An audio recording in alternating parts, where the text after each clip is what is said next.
The more you try to keep me down and keep my head above the water, you can never hold me down. The more you try to block me out, that's where I kick the wall down. You can never hold me back. The more you try to put me out, the more I'll be blazing, it's too hot. The more you try to put me in the dirt, increase my work, the expert. You see the hunger in the eyes of a survivor. Swallowed my pride, washed down with some saliva. Reinvented my whole life, mental MacGyver. One door shut, another open up wider. Listen, battle drums in the distance.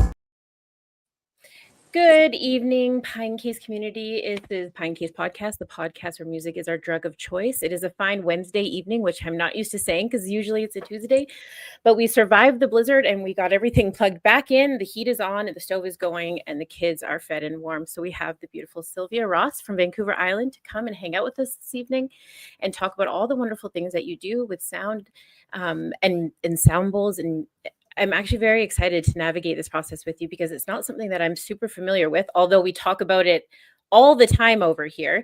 But yeah, I'm a massive Pinecase. Warm welcome to our platform. Thank you so much for joining us this evening. Thank you. Thank you for having me.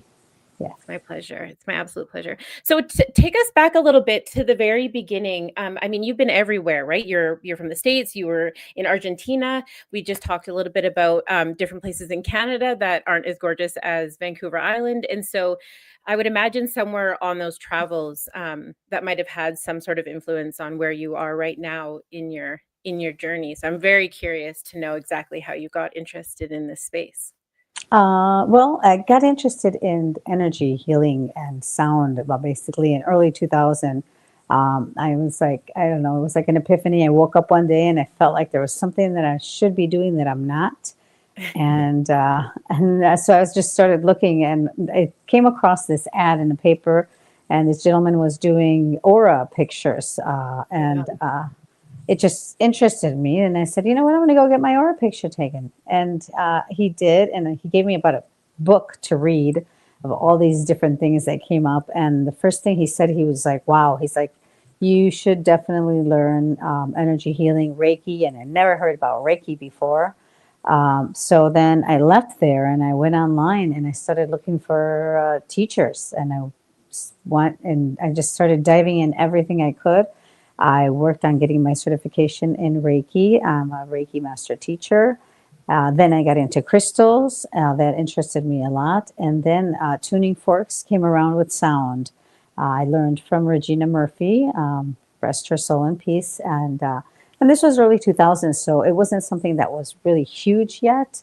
Not like it is right now at the moment. It's sound baths are more popular than ever, I would say. It started more in the UK and slowly traveled to us here.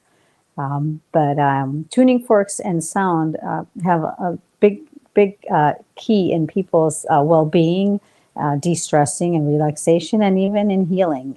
As you know, we are vibration, so everything vibrates. And that's why certain sounds kind of resonate with some people and certain sounds don't resonate with other people. And so I dove in and I got into my sound practice, and I love doing sound baths that I do for the community about twice a month. And I do that on donation basis so that I give the community an opportunity to experience it, because not a lot of people know what sound bath is.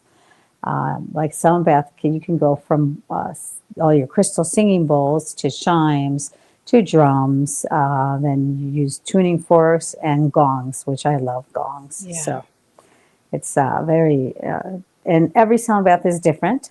Like I say to my clients, every session is different.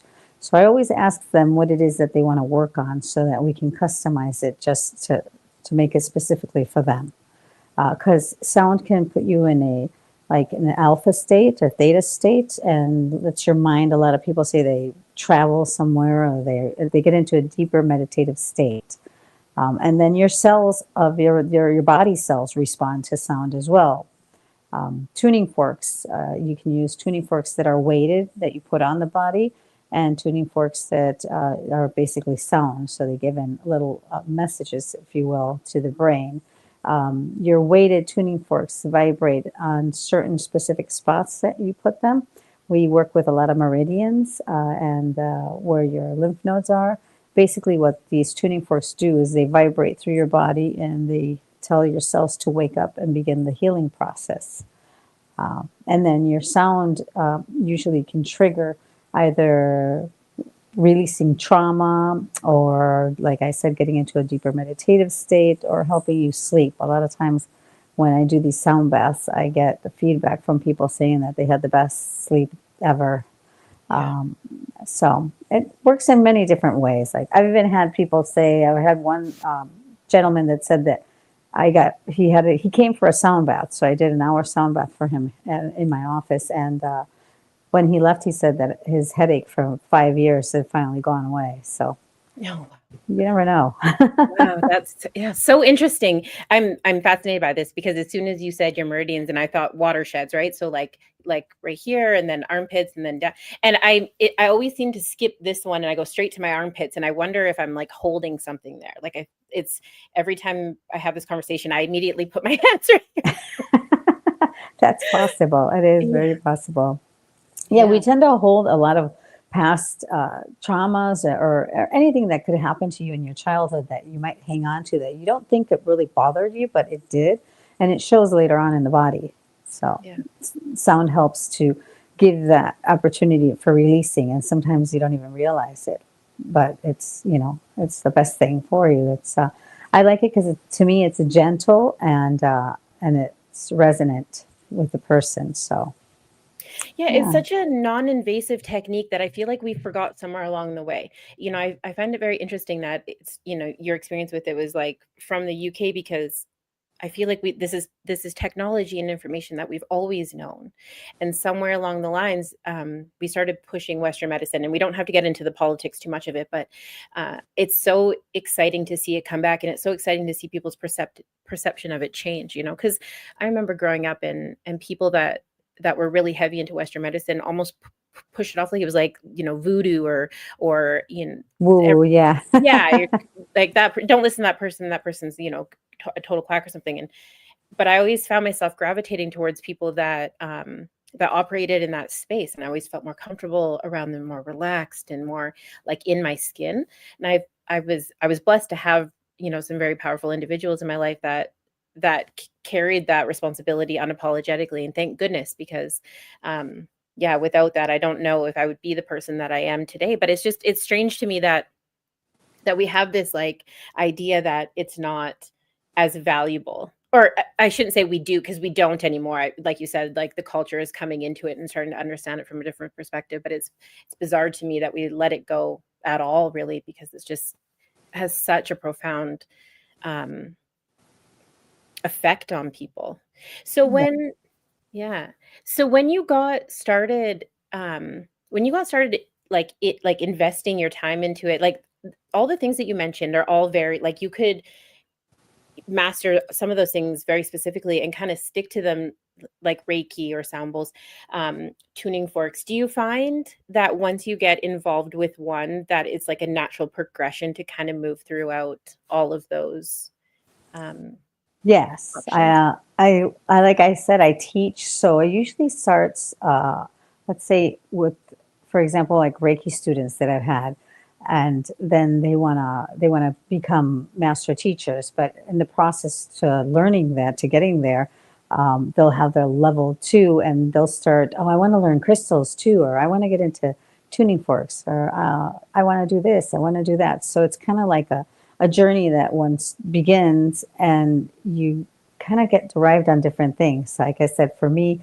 crystals called me, and then tuning forks and sound was just, that's where my heart came in. And I was just like, I need to learn as much as possible. And you learn, you do have a bit of a background music in music that helps. And then you learn how to deal with the different frequencies and vibrations. And even like from the instrument to the place that you're playing has everything to do with the sound bath. That's why, like I said, in the UK, they're so popular now that they're actually even doing sound baths in churches Wow. because of a church has that amazing like sound Mhm. in it. So, And they're taking, all the seats out, and people go in with their mats and their blankets and they lay down, and that's usually what they do for a sound bath. Some people sit. It depends, whichever way makes you more comfortable. But yeah, it's a huge way that you just start doing one thing, and then it's just like a calling. Like you feel like, oh, I want to learn this, and more doors open up, and then you're like, oh, there's this other thing to learn, and you get more into it. So yes, and I'm so happy that it is finally starting to be more common, and you even see people that are doing singing as well. They use their voice and use the bowls and everything. It's more like a chanting, I would call it, and that's kind of like what it used to be back when they talk about in like histories, like in the Gregorian temples. There used to be a lot of chanting, and a lot of these tones that we play were played in there because people used to go to these churches and meditate, basically. And then, yes, like you said, things kind of got a little bit away from all these modalities and these things. Even centeredness, like meditation, is huge now. And my parents weren't really people to meditate, but now it seems like everybody wants to meditate. Yeah. So it's They've started incorporating it into like the workplace, right? It's like, oh, okay, now we have this responsibility to our employees and their mental health, so we're going to utilize this thing. And then like, it's so interesting to me because I remember being so overwhelmed by trying to convince people. I don't know enough about it to be convincing anybody of anything, but I knew how it made me feel. And so I was always like, oh, we got to try this, or what do you guys think of this? Or let's go to this, this place and check this out. And so, yeah, it's wonderful that it's making such a great, a great presence. I'm so interested to know, and I've never been a person to be like, I want to be a master of this, but I'm really curious to know what what the experience would be like in different spaces. As you were saying, like people are utilizing churches now, and I'm like, oh my gosh, okay, I actually want to be Silvia, so I can go like to different geographical places and practice that and see if like the experience would be different. You're saying like different instruments in different places on your body, and different, like all of those have an effect on the outcome. And so I wonder what that would be like from like a geographical standpoint, if being close. oh, it would definitely, it changes. And there are people that are doing sound baths now in like the forest. Yeah. Some people are going to the beaches, which I think that would be something that I would be interested in. Because you can hear the waves in the background. Granted, it's a place where there's not like a lot of families and dogs running around and barking, but yes. And some people have gone to forests and done sound baths in the middle, the forests and mountains. Granted, I'll give you that you've got to have in mind you have to carry all these instruments. Yeah. Right. When I set up for my community center, it takes me like a 2 hours just to set up. Like because it's a half an hour to pack everything up from home and then take it to the place. It takes about half an hour to pack, set everything up, and then another half an hour and half an hour. So it's like 2 hours of just setting up and breaking down. So you have to be mindful of that. And then your outdoor situations as well. You want to make sure you have all these factors, wind, rain, snow. So there's a lot of things to have in mind. It's kind of like, I don't know, like being in the hiking in different scenarios, like you need your boots, or you need your rain gear. So, but the sounds do carry in a different ways. Let's say an auditorium would be different because of, the sound would bounce more, would resonate more. Let's say a gong would sound very different. Let's say in my office, when people come here for a session, they find it's deeper because it's a closed space, as opposed to like when I do the sound baths for the community, that it's pretty big room, and there's about 30 to 40 people that usually come. So it can get drowned out because of the amount of people. So the person in the back corner will hear something totally different than the person that's, let's say, close up to the bowls and the gong, because you'll feel the vibration. That's mainly what it's all about too. It's the vibration, but to each their own. Like I say, just use the sound as you wish, and let's hope that everybody has a great time. Because in a setting like that, there's so many different people. You can't really like set the tone. Okay, today we're going to work on this specifically. So it's just, you got to let them do their thing. Yeah, what a service to the community. I mean, most of those people probably go into that not even understanding what they're about to experience, right? But you're like, it's almost like a mass cleanse. Like, come in here and just let's just help all of these people in such that, yeah. Yes, it's really rewarding just to, just to hear their feedback, and to see a lot of them leave, and they're just like, thank you, like they never knew exactly what was going to happen, but once they experienced it, they were like, and I always start with a little bit of a guided meditation, with breath work, just to relax the body in case people are a little, apprehensive about it. And then I usually just say, just use the sounds as you wish, and and enjoy it. That's the main thing. Yeah. But yeah, but it's amazing how it is bringing people together, and more people want to learn. And I noticed that a lot of young people are getting more into it. I think Amazon's singing bowl sales must be skyrocketing, because I've known a lot of people that, "Oh, I'm going to get my set from Amazon, this and that."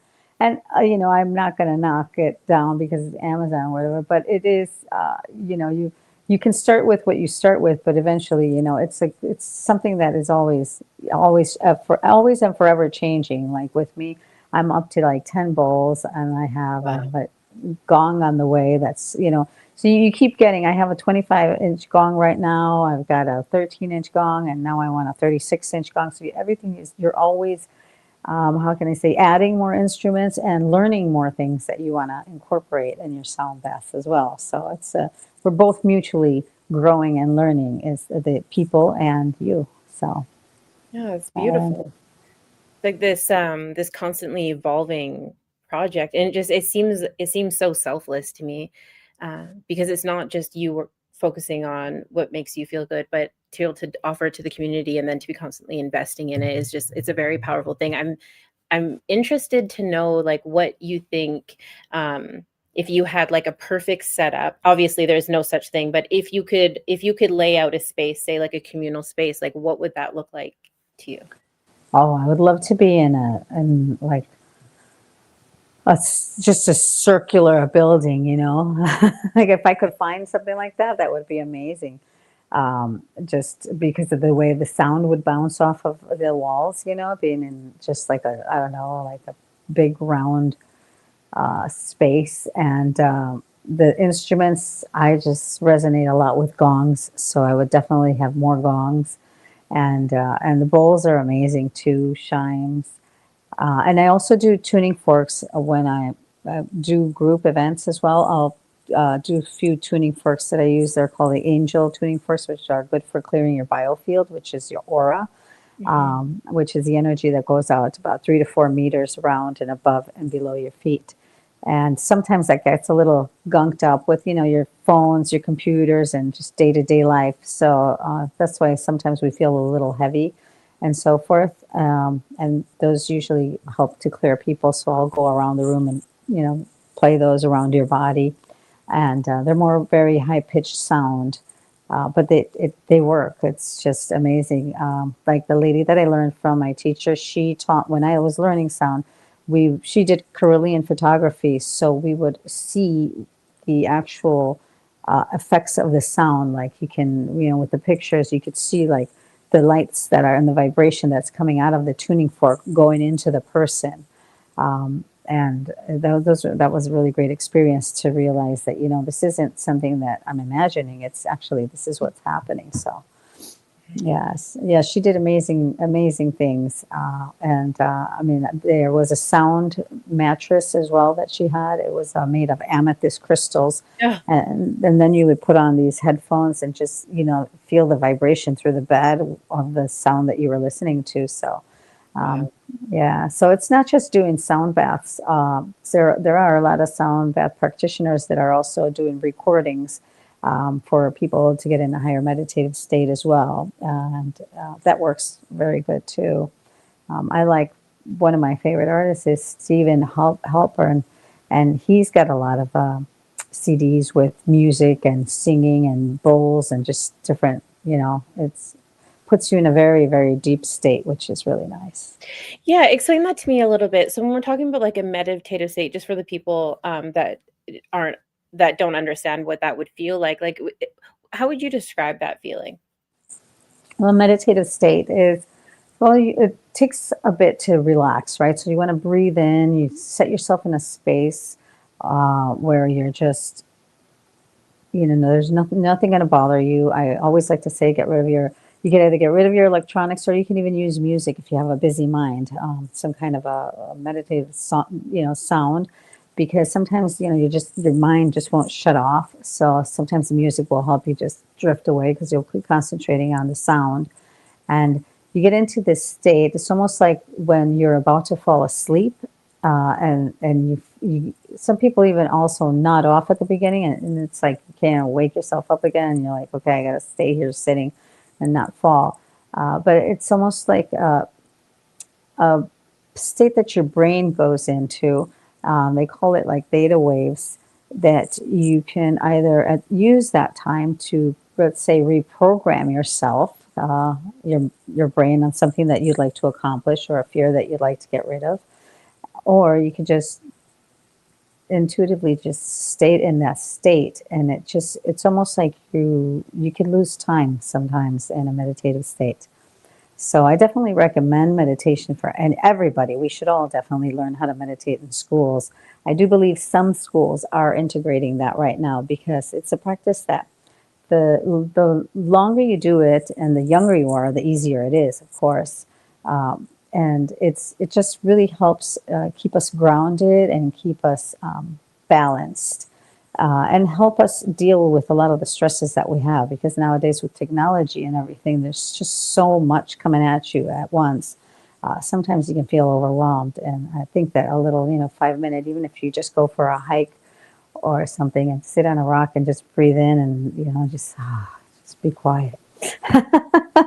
It really helps a lot, especially with stress and many other things. And they're finding anxiety. Meditation really does help with anxiety. If people get into training themselves, when you get those trigger moments, to just find a place a safe place that you can just do breathing and just relax and get yourself in that meditative state and just get centered and know that you're safe and that you are okay. Just to help you navigate that. So It's interesting as you're talking. I'm like, to teach this in schools, grade 10 CAP class, we learn sex ed, we learn this, we learn that, we learn meditation, we learn how to sit with ourselves, would be the right place to start, I think, when it comes to community service and addictions.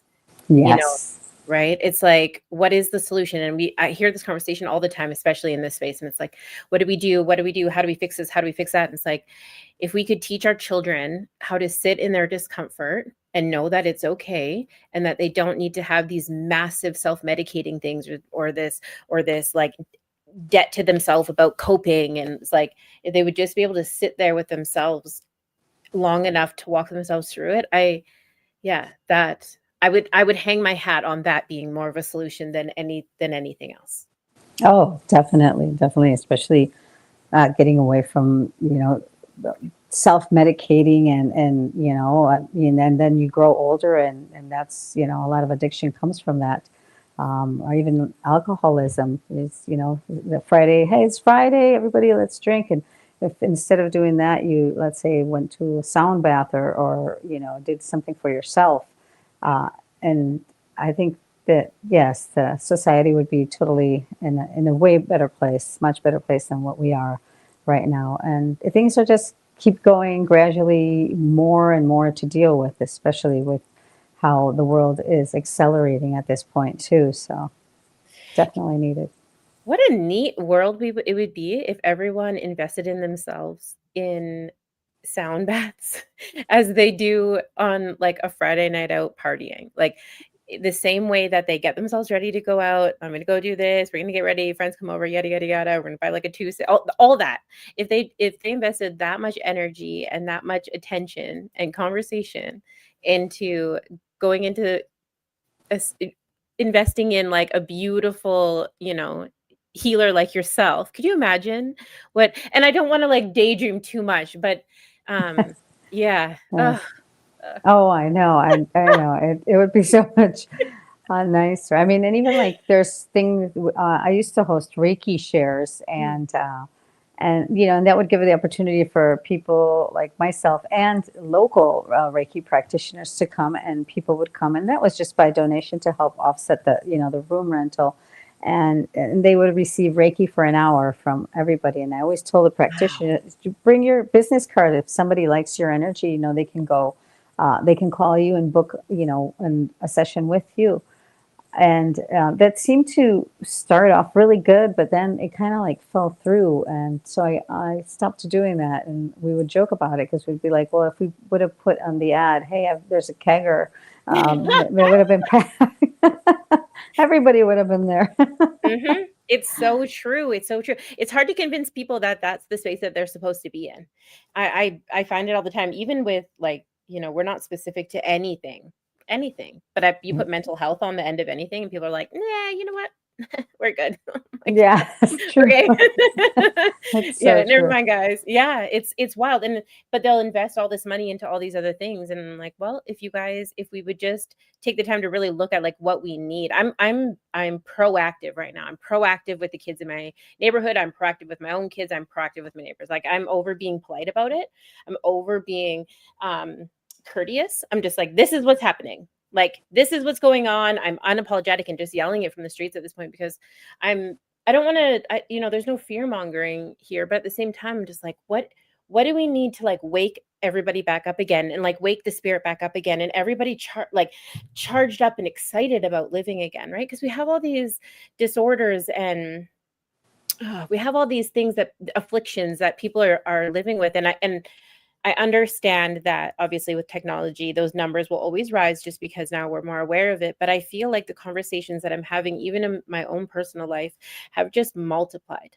You used to have one or two people who suffered or struggled, and they were very much kind of held up by the rest of the family. And now it's like, everybody's like, oh, I'm depressed, I'm stressed out. The kids joke, they use like suicide ideation as like casual slang. I'm just like, holy shit, like this is real life. It is, yes, and more. And I think like people, we've always been dealing with it. It's just that not everybody's actually admitted it, and now it's now they're realizing this is a problem. I could use and mental health has been always put on the back burner. I mean, and it seems like even the resources seem to get slimmer and slimmer. So it's something that we have to take our own hands and work at it. And and anything that we have to work at that's going to take let's say homework, for example. Yeah. A lot of people don't want to do it. Nope. They want a quick fix. It's like, can't you just prescribe me something, or I'll just go out and have a few drinks and I'll feel better later. Yeah. But yes, it's unfortunate, but to show, I guess I don't want to say like you're a steward of your community, but it feels that way, especially when I talk to people like yourself, where I'm like, often the conversation is like, we're going out to the community, we've offered it by donation, we welcome people into this space. Like I hear the same sort of language all the time. I'm just like, bless you, because I guess we have to be that aggressive, but it's such a, I guess it's such a, my point is, what I'm trying to say is that it's such a beautiful thing, because then the trickle effect starts to happen, right? You have one or two situations that go really well. And even if one person of that then brings a conversation home, and especially when it comes to like, the island, the conversation gets a little bit easier because it's so beautiful and there's all these natural spaces. So to introduce something like Reiki or sound bowls, I think would be a little bit easier than maybe like central Alberta. But anyways, my point being is that there's like this domino effect, and you can almost see when somebody is like active in their community, who is like actively doing these things in the community, because you can kind of see like a little bit of like well, I guess that would be like, it would be their auras. It's not something I know a ton about, but that shift in energy, right? I guess, is that what that would be? Like your... Yes, I think it's almost like, well, when I started doing this, I just kept thinking, I need to do sound, because I don't think anybody knows what a sound bath is. And I thought, the best way to do this is by donation. and then we'll see how it happens. And I was surprised. I had 20 people show up the first time, Wow. and word of mouth, like you said, and more it's going out there, and it's not always the same crowd. It's different people. I've had mothers with kids. I don't really particularly, because the kids can't really stay still for too long, so they're good for like a half an hour sound bath, but an hour sound bath they start. So I worry about them interrupting other people's peace, right? Of So course, yeah, I absolutely. always try to push for the adults to come, but it's more and more it does get out there. And even if people just do it once, um, and some people I've had like a following of clientele afterwards. So like later on, I'll have a call a week or two later, and somebody will be like, "I want to do a private session." It's like, okay, great. But and then they said, I never knew what this was until I went to one of your sound baths, Wow. and then that resonated with them, which is great, And I was kind of hoping for the Reiki shares to do that, but there's such a myth with Reiki. Like Oh some yeah. some people still believe that it's evil, and Yes. and since they can't see it and it's not, they can't hear it. That's what the difference is with the sound. With the sound, they can actually hear it, but with Reiki, you can't see. I mean, you can feel something, heat or what have you, but Hmm. they tend to like think that's more woo than a sound bath, I would say, or Uh, they're tuning forks. Absolutely. But what's so wild is that those ones again, it's not that I know much about it, but it's like those ones that go in and have a Reiki experience, I'm like that they seem to have like the biggest turnaround. So even if you can't convince the masses, I feel like the people that are willing to take the experience have a profound experience. They're like Yes. that was amazing. Like I remember my first Reiki experience because I was a skeptic. I'm I'm very blue collar in the sense that like I like things to be very tangible and in a space and understood, and I'm very spiritual, but even that comes with strings attached, and like, so I was like, okay, all my sisters are into this thing called Reiki, and I really had no idea what they were talking about. And even though they talked about it a lot, they still didn't seem to be any less stressed out. And so I was just like, I don't know, guys, like, and then it was like something let go. Like it was like the brain that had split in this moment of trauma started like mending itself back together again in a real way. Like I could explain like every piece of fiber that went back together again. I could tell you exactly what it felt like, like a lot, like the warmth in my hands and like leaving my hip and like all the things, and it's just like, okay, maybe there is something to this experience. And even if it's just a platonic, even if it is placebo, like even if it is just me believing that this is happening or them believing that this is happening, I think that even in itself is such a powerful thing to happen, because it was enough to convince me to go back again and again and again, and Mhm. yeah. Yes, that's great. Well, the main thing is also with that is because it is you taking care of yourself. Like with Reiki, I always tell people I don't like to use the word healer. I'm not a healer. Mm, I'm just a conduit. So basically, what the person does, the practitioner, they get into this mental state, and energy starts funneling through them, and it's basically given to the person that's laying on the table receiving. And I always say it's up to the person to heal themselves. So, like, if you don't want to heal yourself, I can do as much as I want, but it's up to you to do the work. And you don't even consciously know that you're doing the work, but you're by allowing it to happen. That's why people find that oh yeah, this helped with this pain and it helped with that pain. It's like, well, because you took the advantage of that and you basically used it for releasing or whatever it is that you needed to do to feel better. But yes, and Reiki helps immensely, like especially people going through chemotherapy and situations like that. yeah. I went through that experience, unfortunately, but Sorry I to hear shouldn't that. say that. It was a good learning experience, I should say, because there's always a silver lining after. Mhm. But I definitely recommend it for people. I was volunteering at hospice here in Campbell River for about a year and a half, Wow. and it's a beautiful thing, and it brings them calm. And I used to see them, you see the difference of them coming in, they looked like they were like in their pajamas and not feeling too good till like, weeks later from coming once a week. And even just once a week for 1 hour, the change in them and how they were like, oh yeah, I had chemo today, but they're feeling a lot better. It's something that, I think we should have it in the hospitals to offer, or even for people that are end of life.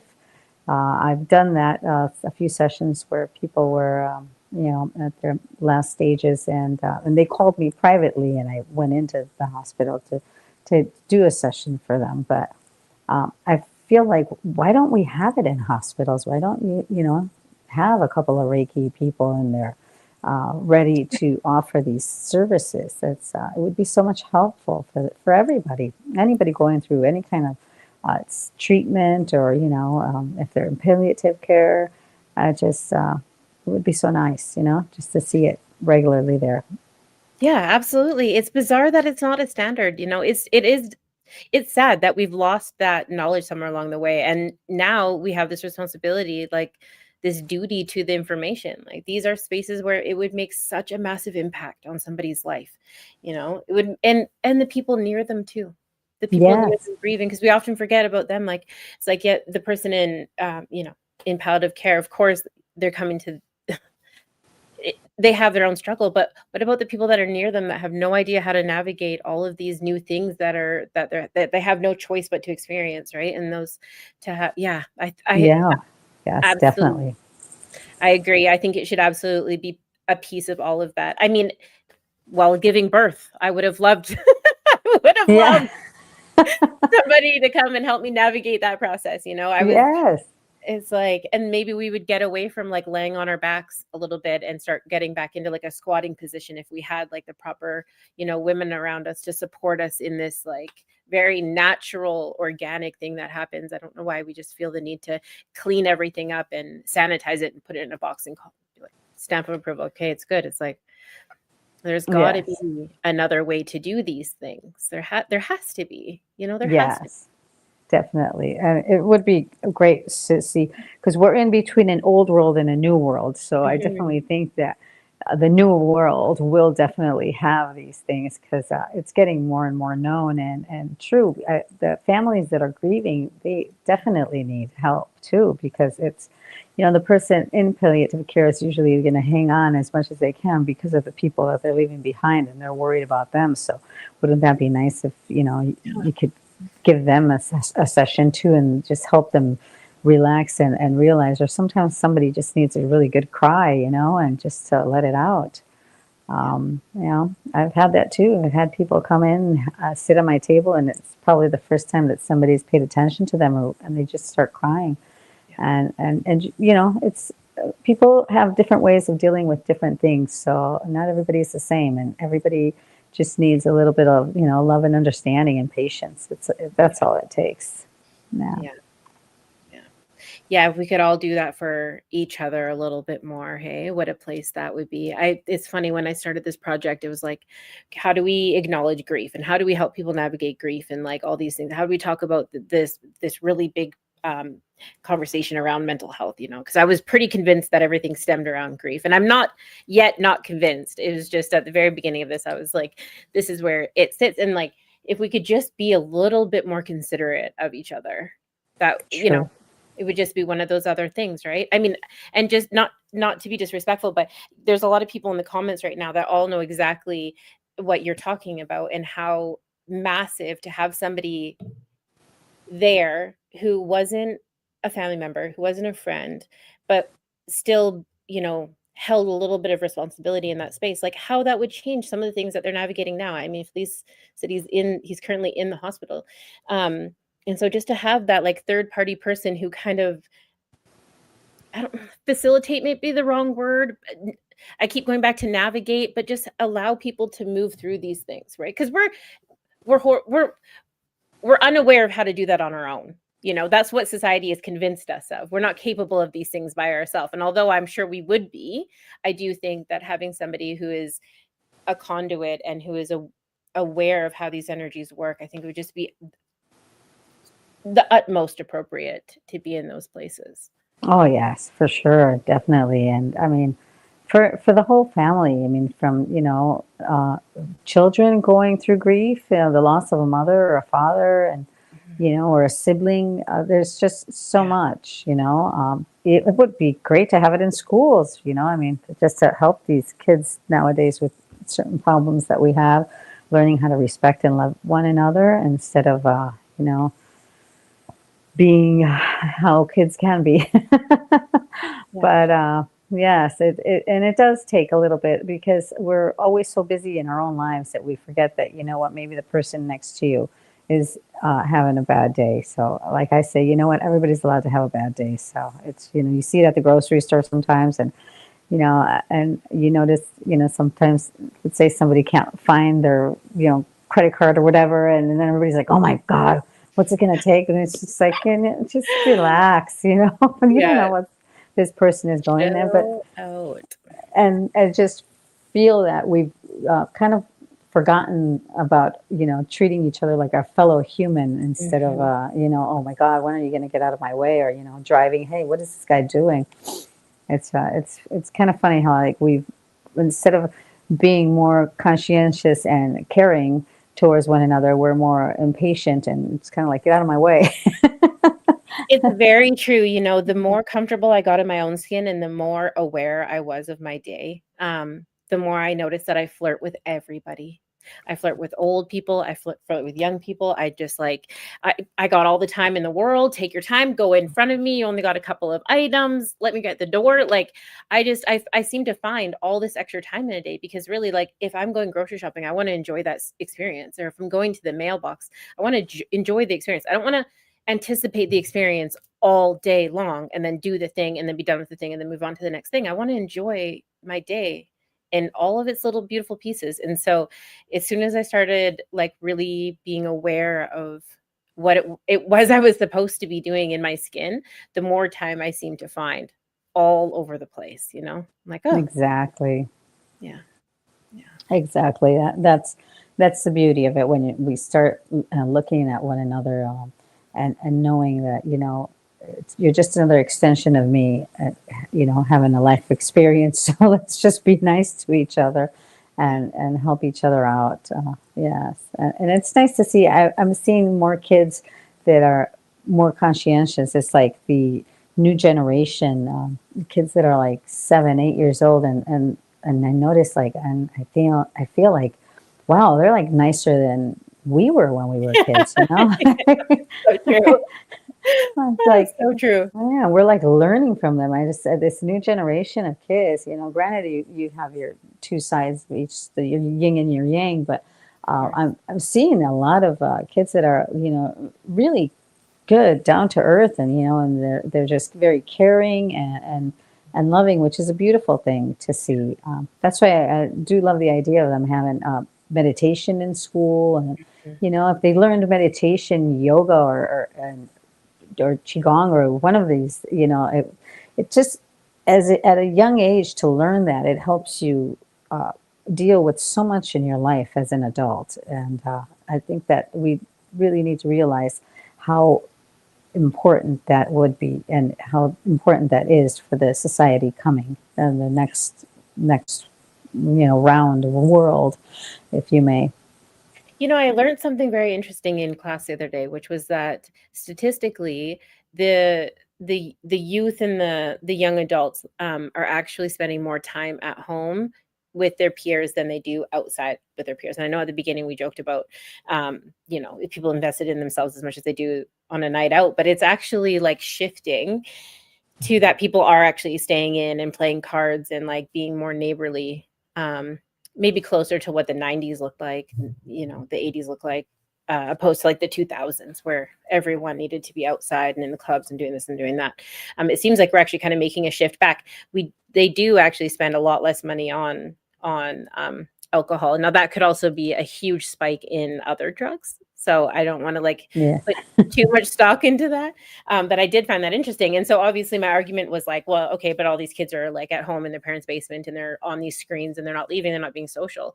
Um, but but then my instructor came back with the argument that that may be true, but they're not out, committing crimes and hurting each other and this and that and whatever. And I was like, oh, that's such a weird way to think about it. And I guess if we could teach the kids how to facilitate this like way of being, right, this very comfortable way of being in their own skin, and then kind of like jump on the back of the fact that they're not out there like causing chaos, like I think we stand a pretty good chance at this point, right? Like bring in go to your grandma's closet and get all the weird shit out of there, right? Like dig True. into the boxes and pull out the things and like learn what they are, because I think we have a chance with these kids. And not to throw away my generation, because there's a lot of amazing people doing a lot of amazing things, but I think we were just starting to figure out how to communicate properly, right? We were just starting to figure out how to even have these conversations and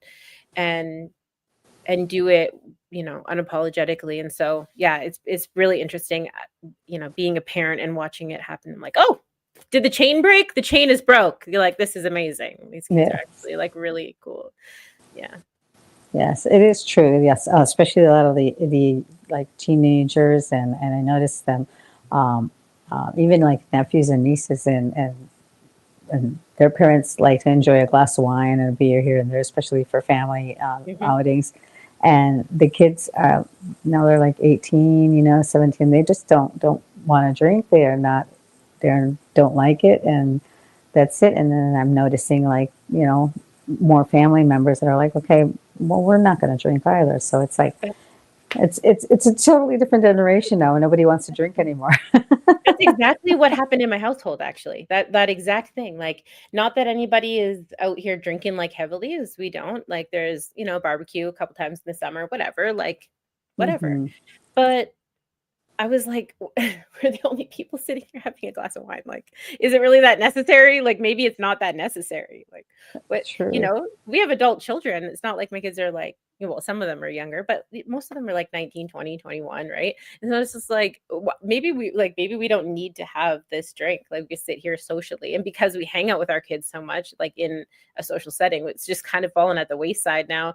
It's so funny that you mentioned that, because I've watched that happen over the last little while in my household, and we laugh about it all the time. We're like, oh, it's so funny. Like, because it used to be like, oh, the kids are coming, okay, we'll grab grab a couple bottles of wine and we'll make sure that we put them out with dinner. And it was never a bad thing, but it's just not part of it anymore. No, it is changing. Yes, a new generation. So, and that's why it's great that everything is coming. It's so much in your face now, with the different modalities. I mean, you got so much breath work, meditation, all these kinds of things that are coming out. And I think that those kids, once they're growing up, they'll be more apt to like, oh, I'm going, where are you going? I'm going for my session, or I'm going for my sound bath, or, I have a tuning fork thing going to, and more like, instead of keeping things from people, because I notice my clients are always confidential, but I almost feel like I'm this bad secret that they have.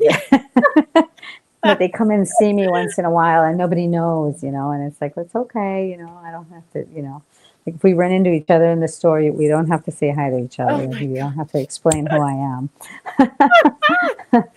Oh, sneaking off for a session. Oh my gosh, that is so funny. That's actually so funny. That's interesting. So, okay. So is there certain frequencies then that aligned with certain things to heal? I've heard rumors and stories that, there's the love frequency, I think is like 720 or something like that. Like, is there any truth to any of that? Well, it comes from a long time ago. They call it the solfeggio frequencies, which are your 9 healing frequencies, and those were the ones that used to be chanted in Gregorian temples back in the day. And yeah, there is. They call it the God frequency, which is 963 hertz. Yeah. Then you have the 852, which is supposed to be for your like third eye opening. Then you've got 741 is for the throat, and that usually like helps. And these are all like related to your chakras too. So then like your 639 is your heart. 528 is actually the miracle frequency, and that is related to your solar plexus. And then you've got the 417 and the 174. Wow. Yeah, so there is quite a bit. And then kind of like your bowls, your singing bowls. So there's the the musical scale was changed to 440 hertz from 432. Mhm. So there's singing bowls that are tuned to the 440, and then you have like your A's, your B's, your F's, and those are your chakra notes. But then you have the 432 hertz. Personally, from all the like research that I have done, so the 440 is a little bit more damaging to your DNA. That's why like all the music that you hear sometimes is like rock and roll or rap. Some rap songs and stuff can be a little irritating. Yep. And they do promote you know disease for the person. So I don't know if it's done on purpose, but yeah, they do. So I like to stick to the 432 hertz. You also have like what they like, especially in rap, they call it the 808, which is a lick that they do with the bass drum, and that is really irritating to our cells. So we may not realize it, but in a way, sometimes the music that you're listening to has an effect on your mood Mhm. and the way you're feeling. So it can bring you into a stressed mode, or you can listen to something that will de-stress you, like classical music. Classical music can be really calming and soothing, but there is also classical music out there that is a little annoying. So your body and like I say, is follow your instincts, because you and yourself will feel, if you feel something's not right, then I would turn it off and listen to something else, because there is there is a lot of truth to be said in that. Even like Sade, Mhm. she did music, her music, you can find it on YouTube, and she's got it with the 440 and she's got the 432, and her same song, and it sounds totally different. And Yep. then even like John Lennon and Jimi Hendrix, they would tune their instruments to 432. So there's, even the musicians know about this. So Erica it's, Badu is another one. Outkast is another one. Tupac is another one. There's a lot, and you can yes, tell because they're always the artists that have stood the test of time, right? It's like they've made it all the way through, and it seems to be. I'm like, oh, I know. I bet they know. I bet they know. yes, Sure, right? Yeah. yes. And you listen to their music, and it's kind of soothing. It's not that, Mhm. Yeah. but I have heard some music that is like, oh no, I got to turn that off. I can't hear that. So, and that goes to it. It's either you can be in a state of like relaxation, or even uplifting, like dance music that's really, resonant and good. And then there's other dance music that's, not so much.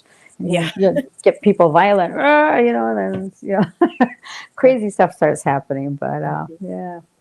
That's so interesting. I think that musicians are like like these massive orchestras, like for just people in general. We put on festivals, once in the year. I see other people doing it and other people doing it, and I'm like, oh, you guys are responsible for a lot of people, and you have this responsibility to like be able to keep everybody safe. And I think the way that they do it, the way that they go about the sound, has a massive part of it. Oh, it Massive part does. of it. Yeah. Yeah. Definitely, definitely. That's also with intention as well, right? So, Mhm. yes. And also their words, like a lot of the songs, different wording, and like something's going to make you either be happy, or something's going to make you just want to go start a fight with everybody. So it's yeah. Yeah. I'm always fascinated though by the ones that you think are one thing and they're actually another, like I've heard like so some metal music, not all obviously, it's not fair to like lump everybody into one thing, but there is like some metal music that like promote, I think, and I don't know if it's 432. I don't know if you could make metal music in that frequency or if there is any. Mm, But there is apparently that there's some that's quite stress relieving. And then on the flip side of it, that there is like some music that you would think that would be very relaxing that is in the wrong frequency and can be quite irritating. And I always found that so fascinating because usually when people are into a genre, they're like, this is it. I'm not going to listen to that. I'm going to be stuck in this and that. But as I've gotten older, I've noticed, like, even with myself, that I tend to follow my ear a little bit more than the genre itself. Like, I'm not stuck in hip hop and reggae anymore. I'm like willing exactly. to move throughout other genres. Actually, classical is something that I listen to quite often, a lot in on the way to basketball practice with my kid. And most of the time, I don't think he even notices that it's happening because it'll start with his music and then it'll kind of just shift over, right? We have the same Spotify or whatever, and it'll just go on for so long that it's like, oh, back over to my stuff, and it'll be like 45 minutes, and he's like, "Oh, mom." I'm like, "Oh, sorry, sorry." It's like the sneaky. Yeah.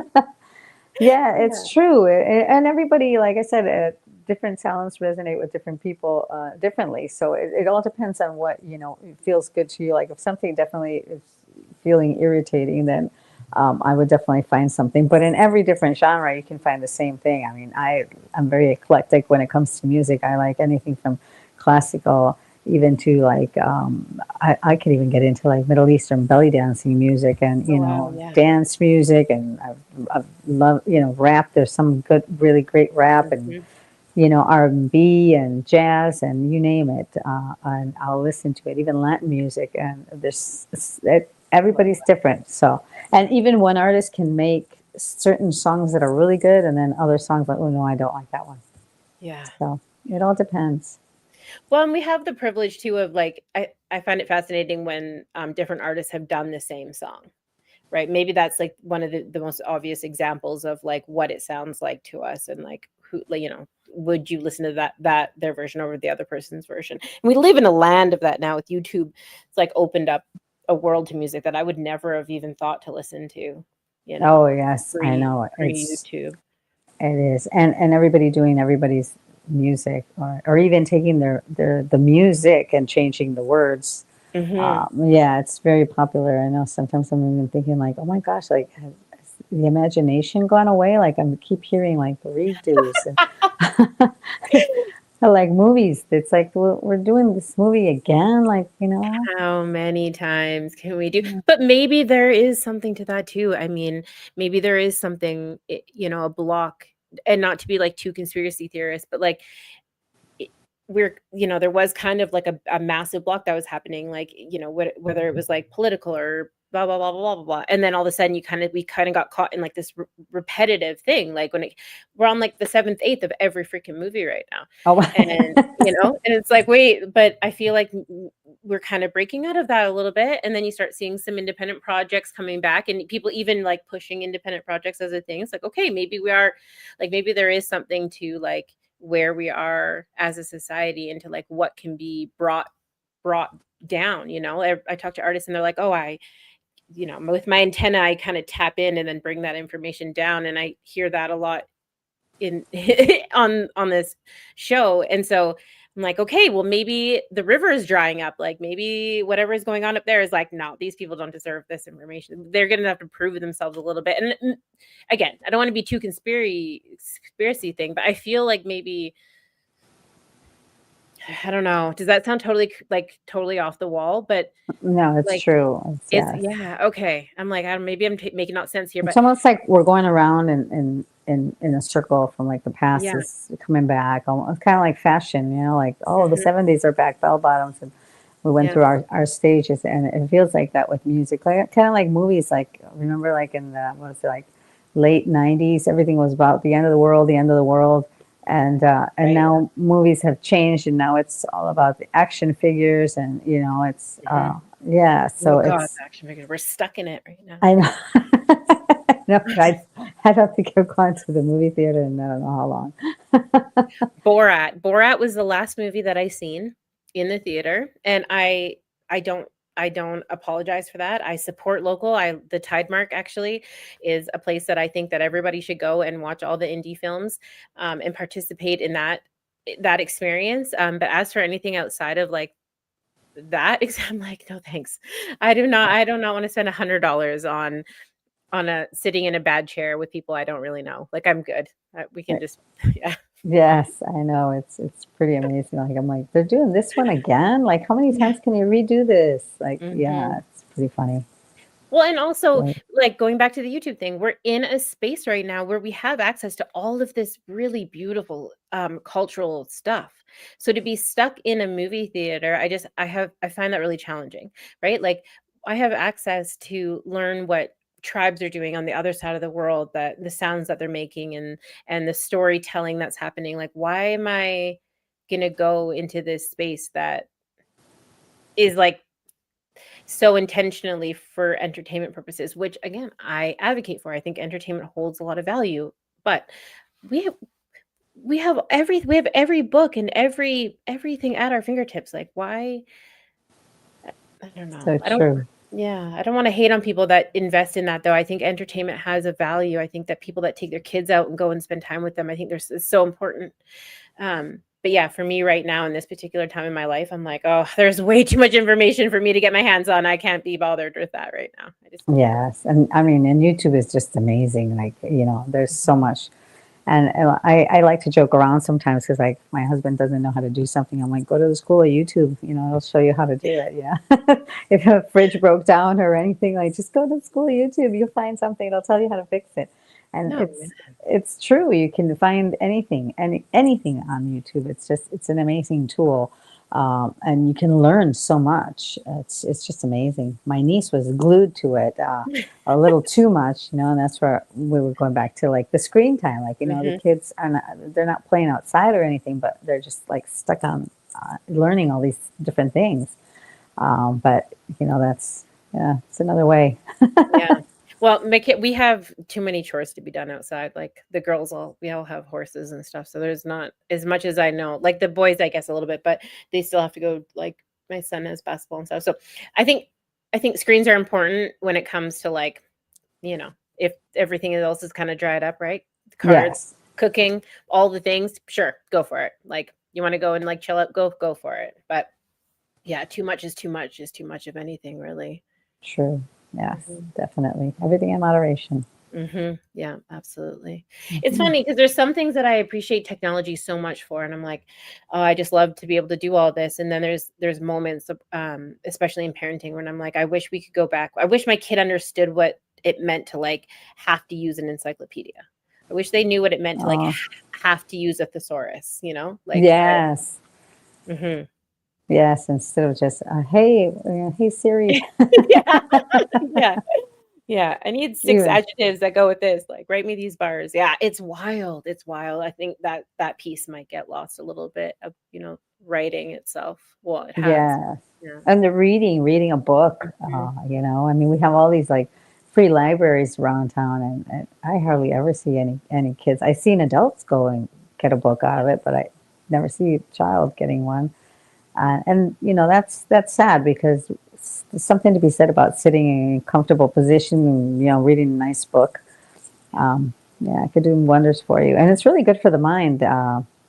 Especially even older people, to keep reading, to keep your mind busy and working. Yeah. You don't have to convince me of that. I did my first business plan on a bookstore. It's called the Leather-Bound Bookstore, and I still might open it one day. Yeah, I still think that I probably should. The difference, though, is that to me, a library is like a sacred place, you know? Mhm. And I True. feel like that unfortunately has gotten lost a little bit, and I don't know how I'd be able to bring that feeling back without excluding people. And I don't wanna do that, but at the same time, like, I want people to come in and worship themselves in that time and give themselves that moment and not utilize it as a safe injection site, I guess, basically, because the libraries don't look the same anymore, unfortunately. No, they don't. Definitely don't. Yeah. Yeah. But Yeah. what do you do about that? You can't, I don't know, because 'cause I'm like, kick everybody out of those spaces and put them into somewhere that's more comfortable where they can go and meditate and get their shit together, you know? They Yeah. don't they don't belong there next to the kids. That doesn't work for me, but that's just my opinion, so who knows? Yeah, true. Yeah. Very much. Yes. Mm. Yeah, but a good book, I think, yeah, yeah. Oh, and being able to go, like, back in the days, go to, like, Barnes and Noble, you can get yourself a coffee or hot chocolate, and they have sofas there, and you can just read a book there. And Yeah. yeah, I used to love doing that. I could go into those bookstores and spend a couple of hours, and then, just, and we had computers back then too, so I would Mhm. spend time on the computer and, like, oh wow, it's an amazing thing that you can do so much research on it, and learn so much to it. But also, I still maintained that part of my of life, to actually read a book, and that reading a book, like, helps you so much with your imagination and everything else. It's so good for the brain. It's just it's something that I really hope it doesn't get lost. Yeah. Somebody will 20 years from now, a kid will be like, "What's this?" That would But, be like, awful. actually like breaks my heart. Like it actually hurts my feelings so bad because there's just such joy. And you know what? Maybe another conversation is literacy too. Like, is that our duty to teach our kids, to hold that space for them as well? Like, is literacy important? I think so. I think that there's Yes. absolutely something to be said for that conversation, right? Um, and then what happens, because it does kind of go at the wayside with technology. They have all these buttons that say read out loud, or like, all these Yes. things. Kindles and yeah. Yeah, so it's not even really necessary anymore. We'll be like the old kooks in the back with like all the paper books and like, all the big tall beautiful candles with like the dripping wax, and everyone would be like, oh, those crazy Oh, ladies over there yes. No they're with kidding. their real paper. So Oh my true. gosh. So true. Yeah. And the smell, the smell of Mhm. a library. I always remember that when I was a kid. Yeah. I A lot of fun. actually, like, full disclosure, I used to steal books. I probably owe a couple to the high school for sure. Because I used to, like, yeah, I would take them, sign them out, and not bring them back. Like, Oh, not because I was like, "Oh, I'm gonna start building my collection now." It's never how I thought, but I would always just get so involved in books, and then they would become so personal to me, and then it'd be years later, and I'm like, "Oh my gosh, I still have this," you know, or for the artwork even, like, there was this one book, which I later figured out was, like, Pandora's Box. The artwork in the book was illustrating Pandora's box, and it was wild because one picture was, like, a boy, and all this beautiful stuff was shooting out of this box, and then the other one was a girl sitting near the same box, but it had bats kinda flying around, and there was, like, cobwebs and stuff, and I just thought that duality was oh wow. so beautiful, and I was like, "Of course, the boy gets all the things, and this girl's left with nothing," and I always loved that, the way that it looked. Anyways, I searched for the images, like, years later and found them, and it was this depiction of Pandora's box. Anyways, I used to do that, and now I can't even imagine a kid, like, stealing a book from a library. Like, that's Oh, like, wow. like, yeah, so funny. Very true. Yeah, you don't really see children in libraries anymore. It's more No. adults, and rarely see people reading because I sometimes pop into the local Yeah, library, and they have like about 10 computers, and those computers are always taken. But yeah. yeah, you don't really see a lot of people reading books. Yeah, I mean, the climate around it has changed so much, and I know that we're gonna evolve, and I appreciate that part of it. But it is really hard. I think I'm starting to understand what people were saying when they're like, "Oh, it used to be like this," or, "Back in my day," or whatever. And I'm really feeling that at this time in my life, and I'm like, there is things that I'm just not ready to let go of yet. Like I'm just, yeah, Yes, like true. True. Everything's moving so fast that yes, it is a bit overwhelming sometimes, like how fast things have and are changing, and every day more and more. It's pretty amazing. Yeah. Candy I and mean, promises technology is taking over, and yeah, it is. I still go into the bank to do my banking, actually. yeah, no, me too. Uh, that's That's funny. Yeah, we still write checks, so yeah. Yeah, absolutely. I pulled out cash the other day, and I was like, "I'm just gonna keep this in my wallet for a little bit," and then I can't remember what I went to buy, but, we're always at the, like, little markets and stuff, so it was whatever. So anyways, I had this lady this money, and she was like, "Did you just give me cash?" I was like, "Yeah." She's like, "Do I check it?" I'm like, "What, for, like, if it's fake?" She was like, "Yeah." Like, you can, like, I won't be insulted." And it was just, like, this, like, super weird exchange, like, didn't even know how to, like, deal with it, right? It was like, "Oh, should I check it? Do I trust that this is real? Like, do you carry this still?" Like, "Oh," she's pulling out, like, Yeah. her square or cube or whatever. I was like, "Oh, that's so funny." Oh, I know. And we'll get to the day where it's like, oh, sorry, card only. Yeah, yeah, That will be coming soon. You never know. But I mean, I know a few people that they just deal with cash. They don't even like to use cards, so they keep an eye on their spending better that way. So yeah, I don't think cash will ever go. I hope not. Anyway.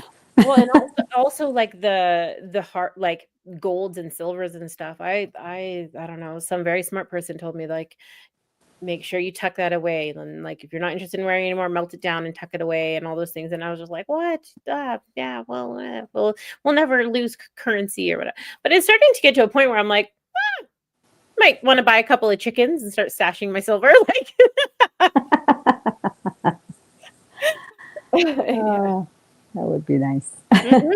Right? Doesn't sound lovely. Yeah. Yes, for sure.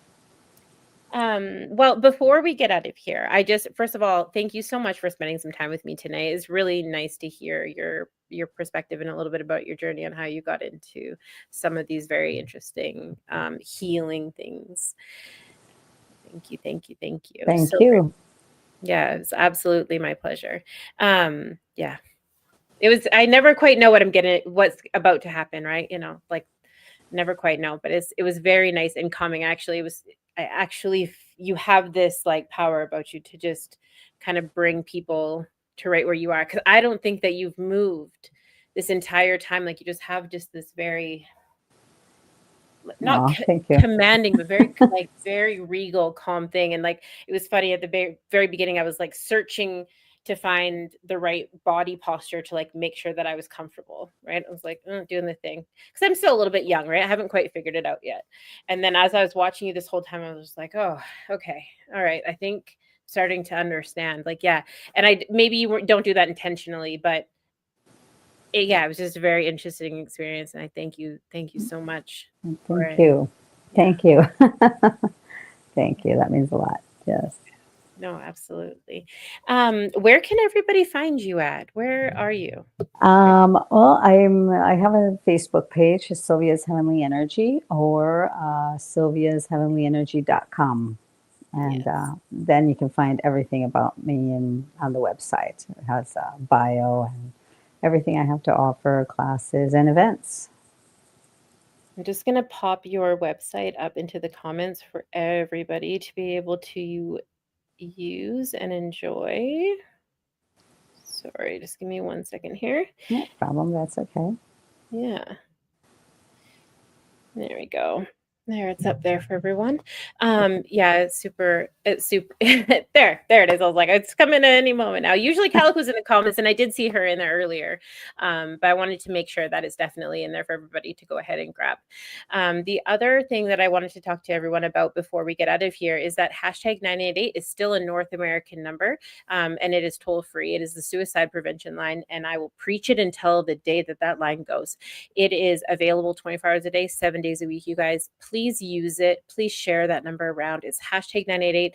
They're amazing. I called it myself just to see what you guys would be getting on the other line, and they're trained professionals.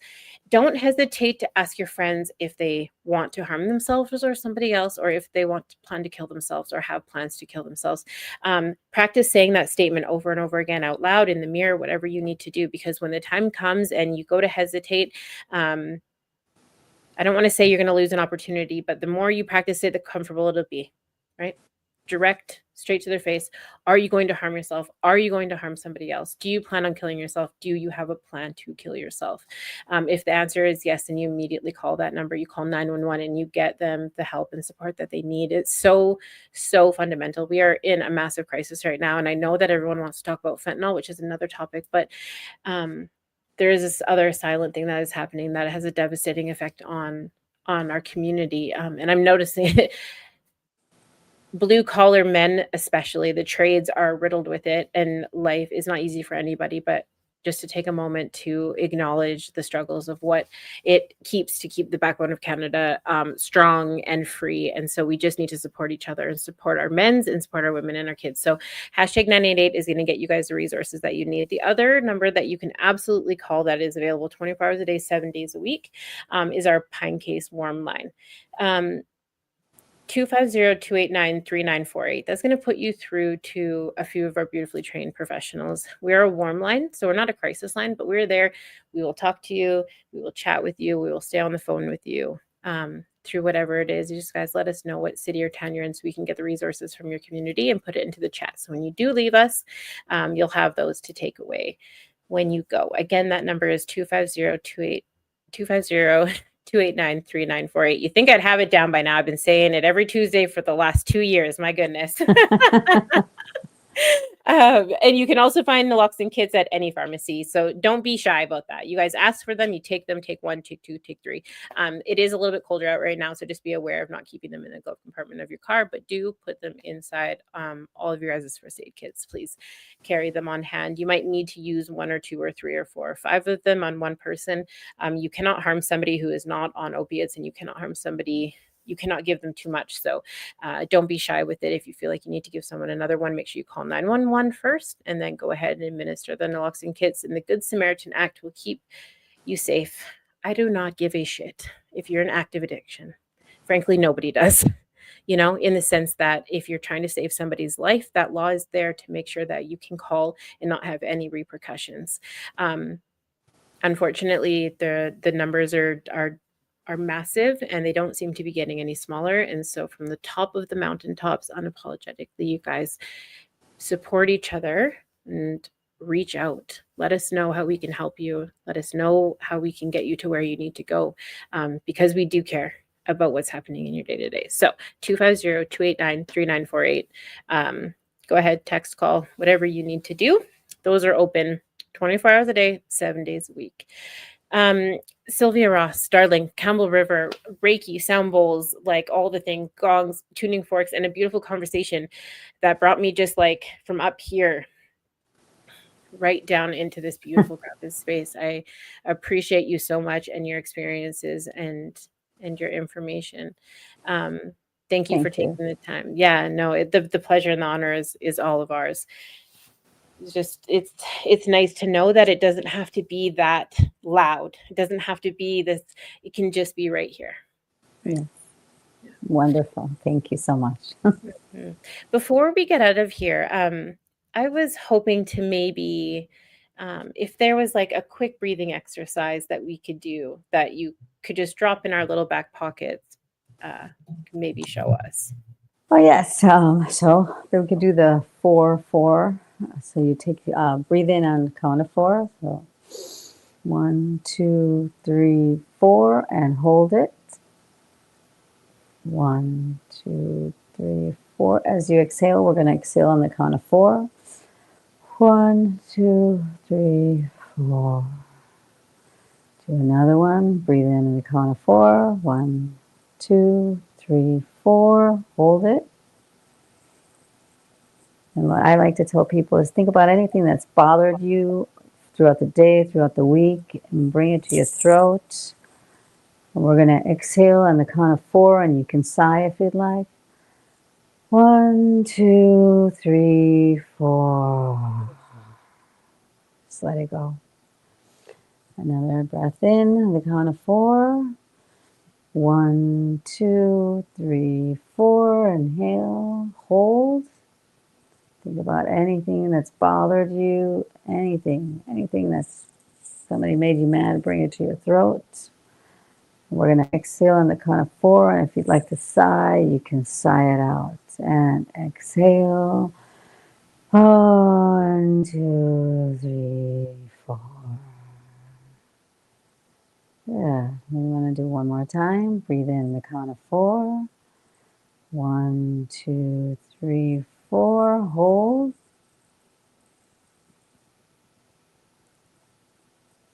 Anything that's bothering you that you'd like to let go. We're going to exhale on the count of 4. 1, 2, 3, 4. There you go. And hold. Wonderful. You can also do a breath of 10, where you breathe in for 10. 1, 2, 3, 4, 5, 6, 7, 8, 9, 10. Hold it. 1, 2, 3, 4, 5, 6, 7, 8, 9, 10. Exhale all the air out of your lungs and hold. 10 seconds. 1, 2, 3, 4, 5, 6, 7, 8, 9. And breathe in gently. And exhale normally. And there you go. And when everything else fails, breath work is amazing. There's a lot of people out there that you can look into, a lot of methods of breath work that also helps for one to get centered and calm and help you go about your day, get rid of any stresses that you're going through. Wonderful. Thank you so much for walking us through those techniques. Thank you so much for hanging out with us tonight. It is absolutely a massive Pinecase appreciation, all the love and blessings in your direction. Yeah. Wow. You guys go and please take advantage of that website that's in there. Thank you, everybody in the comments, for hanging out with us tonight. It is always a pleasure to see everybody chime in and drop their experiences. Don't be shy to drop your sober dates if you got them. That's it for this beautiful Wednesday evening. Without further ado, I guess we will see you all next Tuesday. Thank you so much, Silvia. Thank you. Bye. Bye. Please stay strong. Please stay strong. The further you take my rights away, I'ma run to it. Refuse to hear my voice. Speak loud when I spit it, but you don't get it. You just wanna be a side critic. See somebody else showing hate in the side of the road with it. Now how would you feel standing on the sideline and watch the color of a nation deteriorate over time? The flag real high, but compassion 6 feet below. Now you're searching for that justice that decided to never show. Deny my place, I'm back with a trace. Keep up the pace, tight lace, game face, get back in the race. Whatever they did could never be undone. Every dark night ends with the rising of the sun. Squandered every wealth that's built from the mud. Squandered every wealth that's built from the blood. Squandered every wealth that's built in chains. Stolen from the ancestors, running through my veins. With the strength of 1,000 lion and the strength of 1,000 giant, please stay strong. Please stay strong. With the strength of 1,000 elephant and the strength of 1,000 tiger, we stay strong. We stay strong. We stay strong. I can see, run to the light at the end of the tunnel winner. We stay strong. I can't breathe. We're gonna get oxygen without the justice system. We stay strong. And I know, gotta keep my head together. We stay strong. Don't doubt me, please don't doubt me. We stay strong. Tell me, how can we be strong if we still shooting? Tell me, how can we be strong if we still looting? Tell me, how can we be strong if we still hating? Please tell me now, please.